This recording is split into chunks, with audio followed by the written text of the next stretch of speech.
Hello guys, welcome back to our करेज ड्राई government YouTube channel. तो दोस्तों, आज हम आपके लिए फिर से एक नई अपॉर्चुनिटी, एक नई जॉब आपके लिए गवर्नमेंट की तरफ से लेकर आए हैं। तो आज की जो जॉब है वो DRDO GTRE recruitment 2024 for 150 post के लिए है। ठीक है।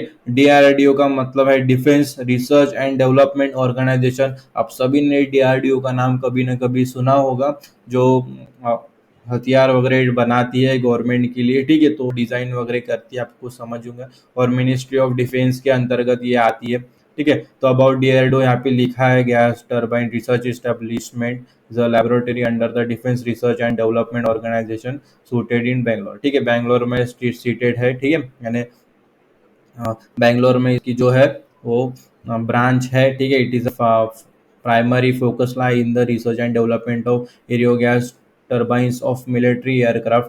Additionally, GTRE has also ventured into the development of marine gas turbines as a spin-off effect. ठीक है। ठीक है।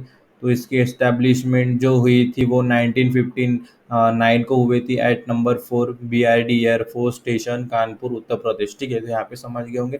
और it was later brought under, यानी DRDO के अंदर लाया गया है, जो कि 1961 के अंदर उसे DRDO के अंतर्गत लाया जा चुका है। ठीक है।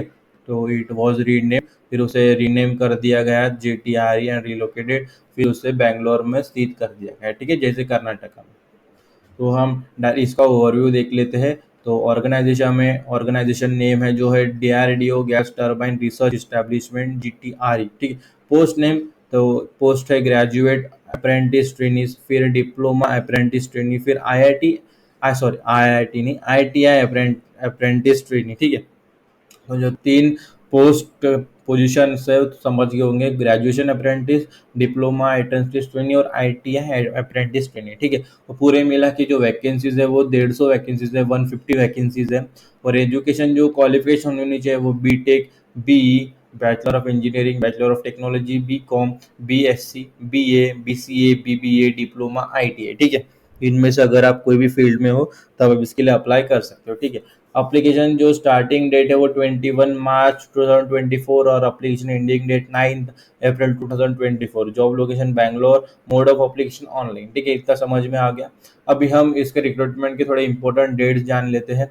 तो जो है देखो, आज आज जो है application starting date 21 March 2024, application ending date 9 April 2024।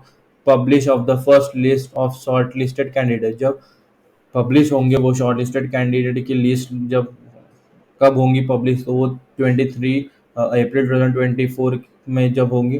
फिर acceptance by candidate to join GTRE as apprenticeship trainee. ठीक है। तो जो 2 मई को वो एक्सेप्ट किए जाएंगे, और interaction with the shortlisted candidate जो 9 मई को हो जाएंगे।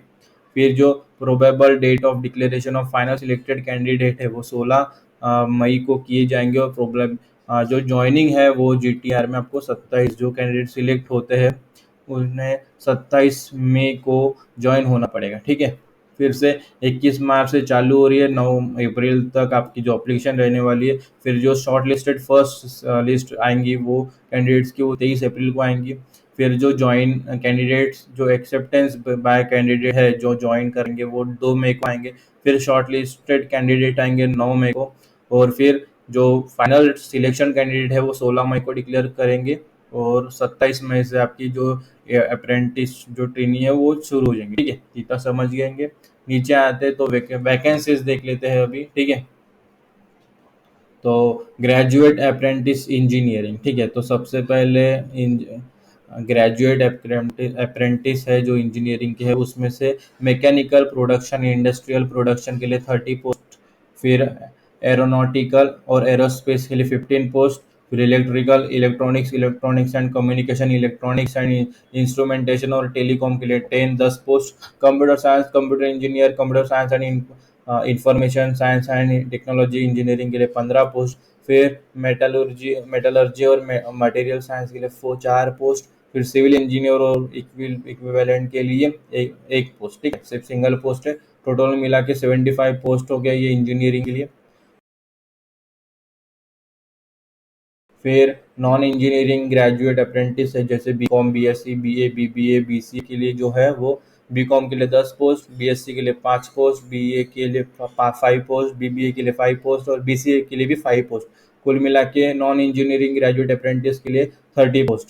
फिर डिप्लोमा अप्रेंटिस के लिए mechanical production tool and die design के लिए 10 post, electrical and electronics, electronics and communication, electronics and instrumentation के लिए 7 पोस्ट, कंप्यूटर साइंस इंजीनियर और कंप्यूटर नेटवर्क के लिए 3 पोस्ट, कुल मिला के 20 पोस्ट डिप्लोमा के लिए। और टोटल आईटीआई के लिए अप्रेंटिस के लिए मैकेनिक्स के लिए 3, फिटर के लिए 4, टर्नर के लिए 3, इलेक्ट्रीशियन के लिए 3, वेल्डर के लिए 2, शीट मेटल वर्कर के लिए 2, सीओपीए के लिए 8 और टोटल मिला के 25। ठीक है। जो इंजीनियरिंग अप्रेशिएट है वो 75 पोस्ट है, फिर नॉन इंजीनियरिंग के लिए 30, फिर डिप्लोमा के लिए 20 और आईटीआई के लिए 25। कुल मिला के ये पोस्ट होते हैं 150। अभी हम देख लेते हैं एलिजिबिलिटी क्राइटेरिया के हिसाब से। ठीक है। सबसे पहले ग्रेजुएट अप्रेंटिस इंजीनियर के लिए जो डिसिप्लिन है, ठीक है, सबसे पहले मैकेनिकल प्रोडक्शन, इंडस्ट्रियल प्रोडक्शन, फिर aeronautical, aerospace, electrical and electronics, electronics and communication, electronics and instrumentation, telecom, फिर computer science, computer engineer, information science and technology engineer, metallurgy, material science और सिविल इंजीनियर और equivalent जो engineer graduate apprentice में आते हैं उनकी age limit है, minimum age limit, sorry थोड़ा ऊपर आ चुके हैं, स्क्रॉल करिए, तो मिनिमम एज लिमिट है वो 18 ईयर की होनी चाहिए। मैक्सिमम एज जो डिफरेंट है, तो अनरिजर्व कैटेगरी में अगर आप आते तो 27 आपकी मैक्सिमम एज होनी चाहिए। ओबीसी के अंतर्गत आते तो 30 ईयर्स, फिर SC ST के लिए 32 ईयर्स और पीडब्ल्यूडी के लिए 37 ईयर। पीडब्ल्यूडी यानी पर्सन विद डिसेबिलिटी, जिसे कोई थोड़ी बहुत डिसेबिलिटीज होंगी तो उसके लिए 37 ईयर की है, हाँ, जो एज लिमिट है। ठीक है।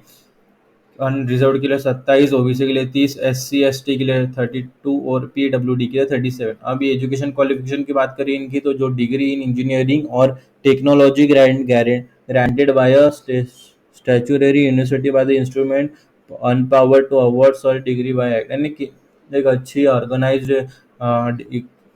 यूनिवर्सिटी से आपकी जो इंजीनियरिंग है वो इंजीनियरिंग एंड टेक्नोलॉजी है वो होनी चाहिए। ठीक है, इतना हो गया। फिर आते हैं नॉन इंजीनियर के लिए, उसमें बीकॉम, बीएससी, बीए, बीबीए और बीसीए के लिए। तो जो एज लिमिट है वो सेम है, कम से कम 18 होनी चाहिए एज, और अनरिजर्व के लिए 27, ओबीसी के लिए 30, SC ST के लिए 32 और पीडब्ल्यू के लिए 37। और जो आपकी जो एजुकेशन क्वालिफिकेशन है वो है वो degree granted by the stationary university statutory university by the institution and power to awards और डिग्री। ठीक है, जो समझ उनके होंगे आप। ठीक है, एक अच्छी यूनिवर्सिटी के साथ आपकी जो ग्रेजुएशन होनी चाहिए। डिप्लोमा के लिए mechanical production tool and die design, फिर electrical and electronics, electronics communication, electronics and instrumentation, उसके लिए मिनिमम वही सेम क्राइटेरिया है। एज लिमिट के लिए मिनिमम 18, अनरिजर्व के लिए 27, ओबीसी के लिए 30, SC ST के लिए बाई 32 और पीडब्ल्यू के लिए 37। और आपकी जो है डिप्लोमा एक अच्छे इंस्टीट्यूट की तरफ से होनी चाहिए। ठीक है, हो गया। ITI अप्रेंटिस के लिए same, machinist, fitter, turner, electrician, welder, sheet metal worker, computer operator and programming assistant, COPA, तो इनकी भी वही सेम है, minimum age 18, unreserve category 27, OBC 30, SC ST 32 और पीडब्ल्यूडी 37। और इनकी भी आपकी भी जो क्वालिफिकेशन है, डिप्लोमा है ITI का जो भी है, तो आपकी एक अच्छे इंस्टीट्यूट से होनी चाहिए। ठीक है, अभी नोट देख लेते हैं। नोट क्या है for BTech, diploma, engineer apprentice training and BCom, BSc, BA, BCA, BBA, non-engineer apprentice only candidate who have passed regular candidate in the year last year are eligible to apply। ठीक है, अगर आप जो non engineer और engineer की apprentice है उसके लिए अप्लाई करना चाहते हैं तो आप 23, 22 और 21 जो है 2021, 22, 2022, 2023 में आपका जो है वो पास होने चाहिए। ठीक है। सिलेक्शन प्रोसेस की तरफ आते हैं, तो the selection process for the mention post include shortlisting, document verification, academic merit evaluation और रिटर्न टेस्ट एंड इंटरव्यू होगा। ठीक है, समझ गए आप। शॉर्ट लिस्टिंग होगी, फिर डॉक्यूमेंट वेरिफिकेशन होगा, फिर एकेडमिक मेरिट इवैल्यूएशन होगा, फिर रिटर्न टेस्ट और फिर इंटरव्यू होगा। ठीक है, समझ गया। फिर ट्रेनिंग की बात करें तो duration of the apprentice training is 1 year. जो ट्रेनिंग की है वो 1 ईयर की जो है ट्रेनिंग वो रहेगी। स्टाइफंड देखते हैं, जो इंजीनियर ग्रेजुएट अप्रेंटिस के वो 9,000, फिर नॉन इंजीनियर के लिए भी 9,000, फिर डिप्लोमा के लिए 8,000 और ITI अप्रेंटिस के लिए 7,000 ये स्टाइपेंड आपको मिलेगा। ठीक है, देखिए 9,000 इंजीनियर के लिए, नॉन इंजीनियर के लिए 9,000 और डिप्लोमा के लिए 8,000 और ITI के लिए 7,000।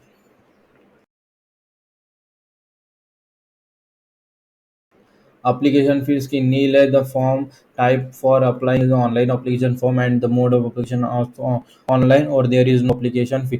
आप किसी भी कैटेगरी से हो, कोई भी हो, आपको फील नहीं है, फीस नहीं है, नील फीस है, तो अच्छी बात है ये दोस्तों। वे हाउ टू अप्लाई कैसे करें, तो ठीक है इसकी प्रोसेस भी हम देखते हैं। तो apply for DRDO GTRE follow this steps, visit official website, इसकी लिंक हमने दे दी है। लुक फॉर द करियर्स और recruitment section on the home page, find the relevant notification for apprentice training program, read the notification carefully and ensure the meet eligibility criteria, फिर click the apply link, provide the notification, फिर fill out the online application with the accurate details, upload scanned copies of required documents such as education certificate, photograph and signature, double check all the information provided before apply, submit the application form and take a print out। ठीक है, बस apply link पर click करना है, register वगैरह करना है, फिर जो डॉक्यूमेंट्स वो उनके रिक्वायर के हिसाब से रखें, जैसे एजुकेशन सर्टिफिकेट हो गया, फोटोग्राफ्स और सिग्नेचर, वो अच्छी तरीके से स्कैन करना है, फिर डबल चेक करना है, फिर सबमिट कर देना है। ठीक है, और वो सबमिशन एप्लीकेशन की जो प्रिंट आउट है वो निकालनी है। Ensure the complete all step with in the specific deadline mention in the notification. ठीक है, यहाँ पे क्लिक करोगे ऑफिशियल नोटिफिकेशन पे, तो यहाँ पे क्लिक करने के बाद हमारे सामने ये ओपन हो जाता है, ये भी नोटिफिकेशन है, सारी चीज़ें हमने लिख दी है यहाँ पे ही।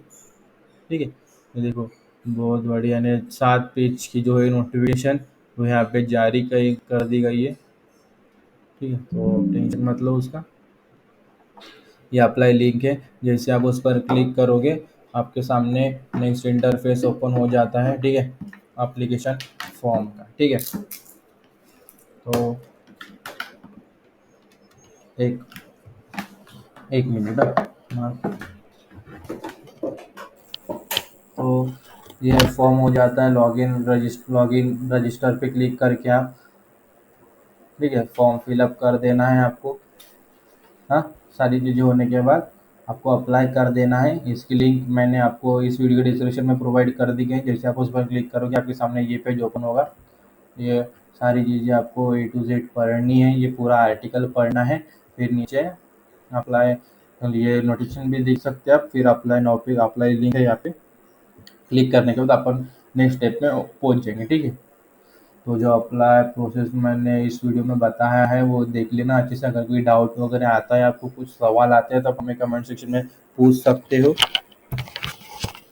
ठीक है, कमेंट सेक्शन में पूछ सकते हो, और कोई भी डाउट आता है आपको तो आप मुझे पूछ सकते हो कमेंट सेक्शन में। तो ये वीडियो जो आपने पूरा देखा, ठीक है, इसके लिए आप सभी का धन्यवाद। और सब्सक्राइब कर दो हमारी चैनल को ऐसे ही नोटिफिकेशन पाने के लिए। ठीक है, तो आज वीडियो में इतना ही, फिर मिलेंगे अगली वीडियो में। और ये वीडियो आप सभी ने पूरा देखे इसलिए आपका तहे दिल से धन्यवाद।